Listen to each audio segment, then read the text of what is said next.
নবাবপুরে যাওয়া হইতেছে একটা ফ্যান রিপ্লেস করার জন্য। এই যে ফ্যানটা রিপ্লেস করার জন্য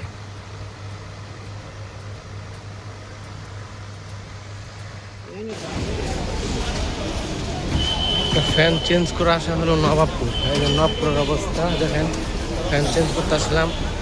ফ্যানটা কোন সাইড আপনার ফ্যানগুলা